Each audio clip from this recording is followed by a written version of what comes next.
All right, Mike. So you said you hadn't watched any film on your opponent. What was your assessment of it? Yeah, it was everything that my coaches had said.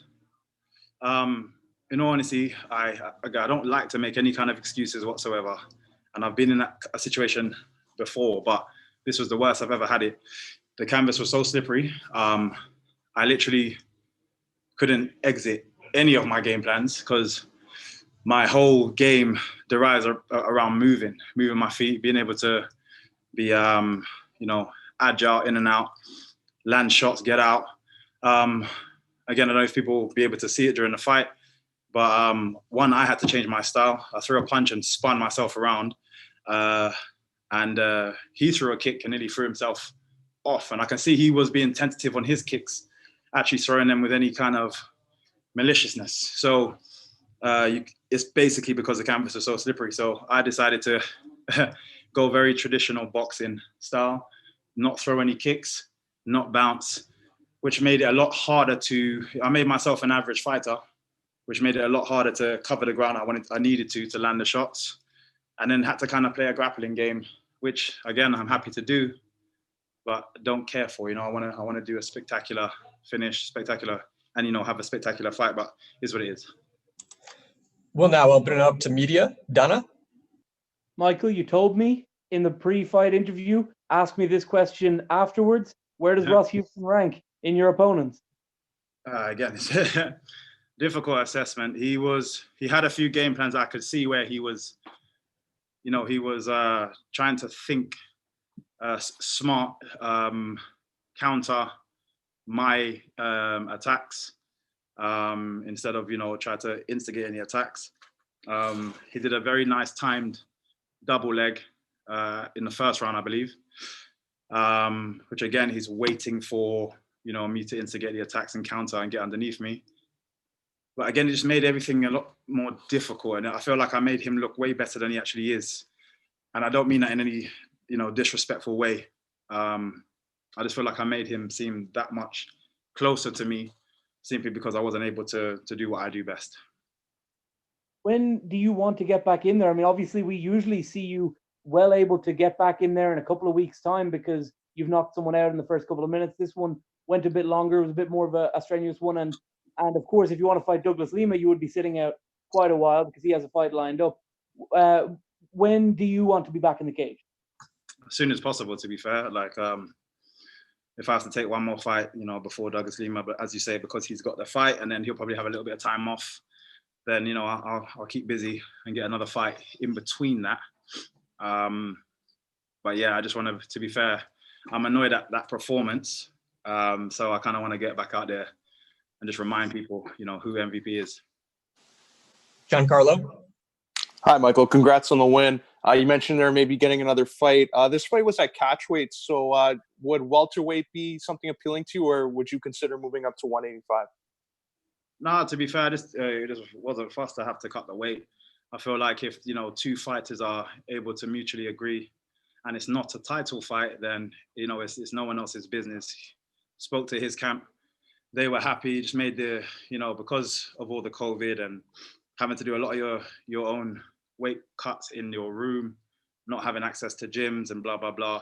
It just makes it a lot less strenuous on us as an athlete. We already have to train extremely hard just to make it to the event, let alone having the extra stress in that, that last week of the fight. So we made an agreement and just did it there. But I'm happy to, if everything starts to get back to a bit more normality, to get back down to welterweight. And final question for me, North America, CBS Sports in the States. What do you hope this new partnership with Bellator will do for yourself and the rest of the welterweights in the promotion? I hope it gives, the amazing, talented fighters here at Bellator, the just exposure that they deserve. There's some amazing athletes over here, and we tend to get, downplayed because of other bigger organizations. So I think this will help shine a light on the athletes that are here. Santiago? Michael, greetings from Amsterdam. Congratulations on a beautiful performance. In the first round, Ross was keeping up with you quite good, but in round 2 and 3, he was clearly fatigued while you were still very energetic. Did you feel that in the cage? Yeah, definitely. And then in the second round, when I got the takedown, him on the floor, I landed a couple of nice body shots, and then unfortunately landed a shot to the back of the head, which was unintentional. It's because he was moving around so much, which obviously allowed him to stand back up. But I felt I was if I was able to be there a little bit longer, I definitely would have been able to cause some serious damage there. And even if he did get back up, it would have been a lot easier to maybe get the finish. But yeah, he definitely fatigued in rounds 2 and 3. Your teammates Elfie Davis and Mike Shipman had pretty good wins as well. Now you join them on the winners list. This has to be a very good 2 weeks for the London shoot fighters, right? It's an amazing couple of weeks. And the way we all are, we're all going to not be happy with our performance and want to get back out there as soon as possible. And just keep shining a light on ourselves and even more importantly, our gym. And then last thing for me, Michael, you fought all over the world, but I can imagine Amsterdam is a city that's still on your to-do list. Do you think Bellator should visit Amsterdam next year? And would you like to be a part of that? Oh, no, 100%. I've got many friends in Amsterdam. I love the city. And again, I've said it before, they truly appreciate martial arts and combat because it's just, especially kickboxing, it's been a part of their world for so long, and they're just absolutely amazing at it. So they definitely would appreciate combat sports in MMA being over there, and they'll definitely appreciate Bellator specifically going to Amsterdam. And I've done a few London shows when the Dutch, they traveled over and they make a lot of noise. They were making more noise than the guys from London, which shows you, how passionate they are about the sport. So I'd definitely love to be in an arena just full of them, cheering. Jay Anderson. Thanks very much. And Michael, congratulations on the win. You've been fairly critical of your performance tonight, but you did show a more well-rounded game. Are there any positives you can take away, either proving something to yourself or something to the critics? No, not really. And the only reason I say that is because I always say I'm not here to try and prove to people that I am a mixed martial artist. I'm here to win fights in the fashion that I would like to win fights, and it just wasn't in that fashion. So this is why I'm heavily critical of my performance. As everybody knows, I love to put on a show. I think this was a landmark event, and I really wish I was able to execute what I wanted to do. Yes, I may have been able to show other areas of my game, but I know I'm capable in those areas. I know a lot of people, just because they don't see it, they assume that it's just not there. But I just don't care to prove to people that it is. My teammates get to see my game. My coach gets to see my game. In the gym, many people, I've sparred many UFC fighters, ONE FC fighters, all these other different shows that are, high level. I've sparred many of them because we do a lot of cross training. They all know my game because, just you get to see a lot more. You get to be a bit more confident when you're sparring. So yeah, for me, it's just about executing a performance that I would want to, and that wasn't it.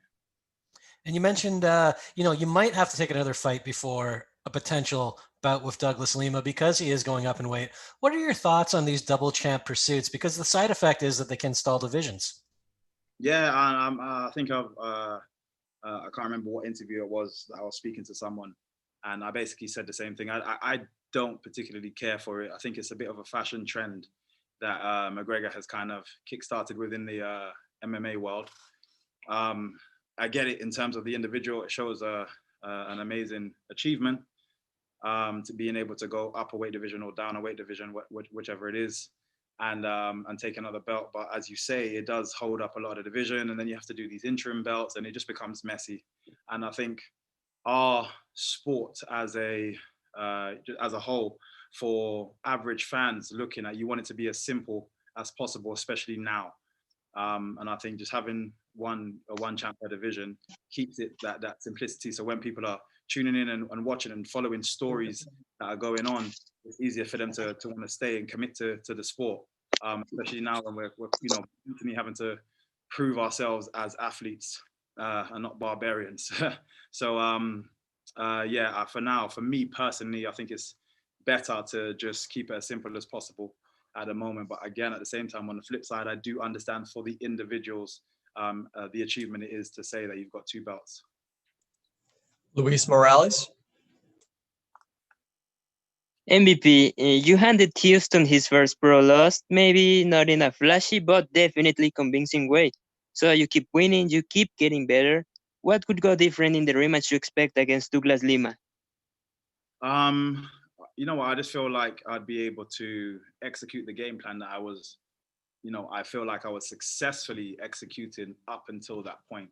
I made a few mistakes, one being a little bit overconfident after rocking Lima. Everyone saw his legs go.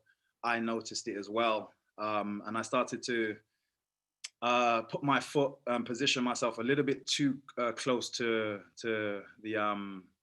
Lima. And, a lot of people said, even my father said a long time ago to me, a wounded tiger is still dangerous.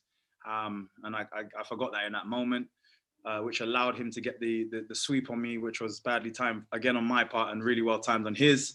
And then again, because of me wanting to be over eager and get back to my feet and, continue that successful run at that time, I ended up popping up in a completely stupid way. It's something that you learn the second you join an MMA gym in terms of how to get up. I decided to ignore all of that in my eagerness and my overexcitement.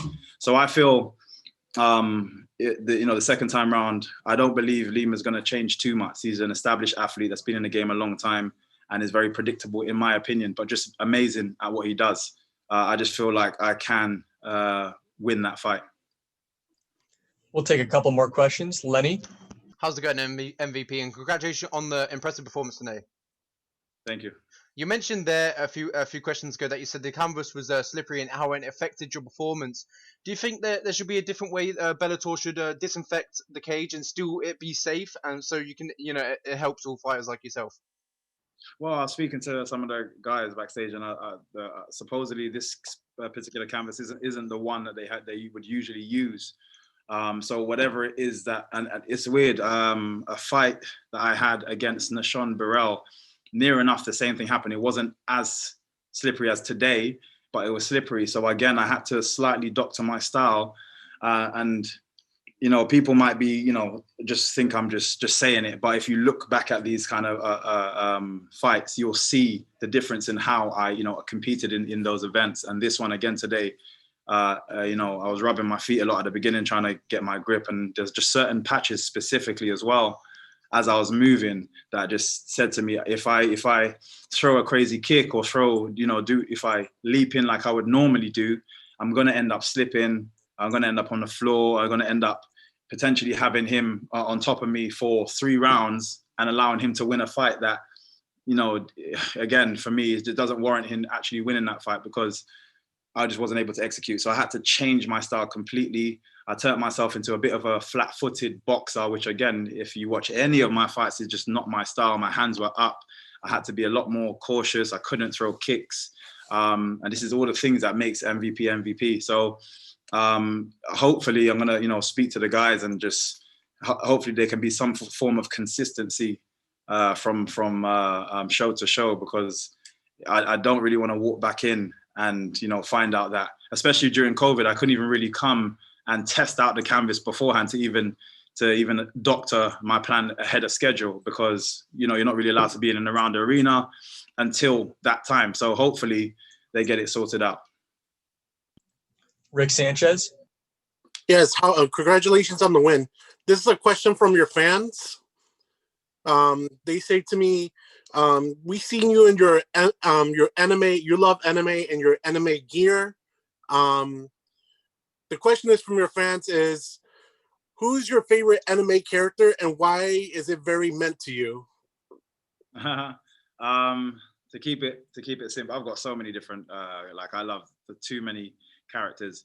In terms of what this particular character represents, one is one of the biggest shows in the anime world, being Naruto, and I'm gonna give it to Naruto simply because of I kind of just like what he represents in terms of almost like not being the talented one, but constantly wanting to work hard and prove yourself, not necessarily being liked, but constantly just pushing yourself to just go for your goals in spite of these things, not being raised in, you know, the best of circumstances, but still managing to make it to the top regardless, and just having that type of mentality. And I think just for kids to watch, it's a great animation because of the lessons that it teaches you, just following his story. Again, there's many other characters that I like for even like different reasons in terms of style and their powers and, you know, their particular, you know, thing that they do. But in terms of storyline and what he represents as an animation, you know, as almost an idol in you know, their own right, for the people that actually wrote those stories, Naruto definitely gets it. Our final question comes from the line of Chris DeSantiago. Go ahead, Chris. Hi, MVP. How's it going? All good, all good. So Douglas Lima recently tweeted, "I'm here waiting for a true contender." What do you have to say to that? Yeah, you know what? You know, I've been extremely active as soon as I lost that fight. You know, I keep pushing. It does feel like more and more every fight that I have now, he is you know, more and more trying to undermine what I'm doing, and I think it's simply because I think he and I both know how close that fight was, and sorry, not even how close it was, how much success that I was getting during that fight up until that point. He even admitted it afterwards, how fast I was. You know, he's never come up against anybody with that kind of speed. He said all these amazing things that had a lot to say about me as an athlete directly after the fight. And now that I want to get back in, I think he doesn't want that. You know, I think he's almost as worried about what could happen the second time round, which is why he's near enough every fight I hear something from him that basically suggests he doesn't want to make this fight happen again. Which for me just means I live in his head. I'm happy, and I'll like Naruto, I will keep pushing. I'll keep pushing until we both end up back in that cage. All right. Thanks for the time, Michael. Congratulations. Thank you.